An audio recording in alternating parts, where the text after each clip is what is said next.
સુપ્રસિદ્ધ યાત્રાધામ ડાકોરમાં પાલિકાના પાપે લાખો રૂપિયાના ખર્ચે મુકાયેલા 5 વોટર એટીએમ ધૂળ ખાઈ રહ્યા છે। કાળઝાળ ગરમીમાં ડાકોરના ઠાકોરના દર્શનાર્થે આવતા ભક્તોને 1-2-5 રૂપિયામાં પીવાનું શુદ્ધ અને ઠંડુ પાણી મળી રહે તે માટે 15માં નાણાં પંચમાંથી લાખો રૂપિયાના ખર્ચે બજારમાં અલગ અલગ સ્થળોએ 5 વોટર એટીએમ મુકાયા હતા। હાલ આ વોટર એટીએમ શોભાના ગાંઠિયા સમાન બની ગયા છે।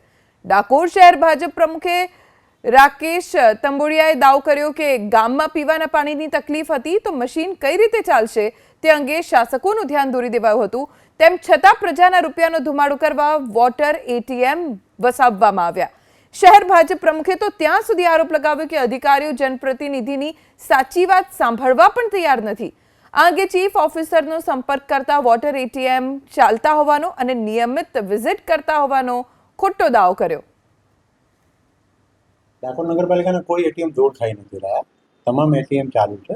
પણ ડાકોર નગરપાલિકામાં જે તે સમયે એટીએમ નક્કી કરવામાં આવે ત્યારે 5ની સંખ્યામાં નક્કી કરવામાં આવ્યા હતા। જ્યારે ડાકોરના મુખ્ય વિસ્તારોમાં તહેવારોના વેકેશનના સમયમાં લોકોનો ધસારો વધારે રહે છે અને એમાં 750 લીટરની ટાંકીનું પ્રોવિઝન કરવામાં આવેલું હતું।